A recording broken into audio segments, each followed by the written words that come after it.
I just wanted to make sure my kids are safe. That's why Carla Porter came to this child safety seat inspection event. Come over here, Mom, and I'm going to explain this to you as well. She's learning a lot. It's just like mind-blowing, like everything you got to know about a car seat. Before, it was just like, it's just a car seat. Irving Police are hosting this free event outside the Family Advocacy Center. We'll go over the parent's car seat with them, make sure it fits their child properly, they're installing it properly, that it's the correct seat. You're not tall enough, like you need that extra protection. Irving police officers, certified as car seat technicians, spend at least half an hour with each family. They measure and weigh the kids and find out everything they can about the history of each safety seat. If it's not the correct seat, we do have some seats available that we've been giving away to parents when their seat is either expired, defective, or on a recall list, something like that. Parents also get hands-on lessons of how to properly use their safety seats. Even with the owner's manuals, reading those, sometimes you could read it 3 times and still be not sure.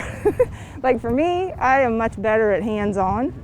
And I feel like the parents get more out of that as well. So you're going to see the belts that are built in the lap. While the exact numbers vary, study after study shows most child safety seats are used incorrectly, and the results can be tragic. This one starts out with a 5-point harness. Irving Police Officer Greg Spivey has been certified as a technician and instructor for nearly 20 years. How critical is it that parents get this right? It is very critical.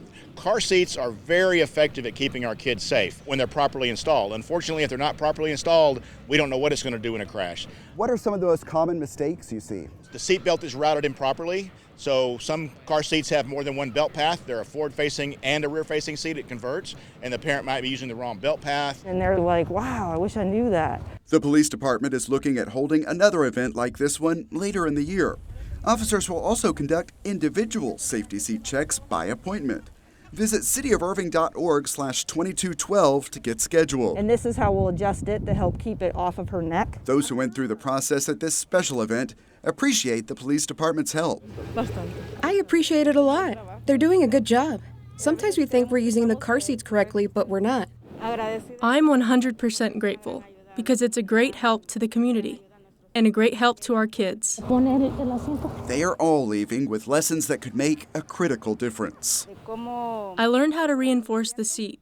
You don't put the seatbelt over the seat, you put it behind. When you can sit with your back against the seat and your legs folded and the feet touching the floor, that seat belt's fitting properly. 8-year-old Alexander is finding out he is old enough and big enough to no longer need a booster seat. Are you excited? That's a good day when that happens, isn't it? But there is always more for all of them to learn. Now it's in locking. Now it's in locking. The biggest question we get from parents is, what's the best seat for my child? We don't recommend one particular brand over another. All car seats meet the same federal crash standards. The one that they want to use for their child is the proper fit, so for their height and weight, and that they can use correctly every time. The parents leave with answers and lessons that will keep their children safer in their seats. Exactly. Their safety is the most important. Thomas Gandy for CitySource.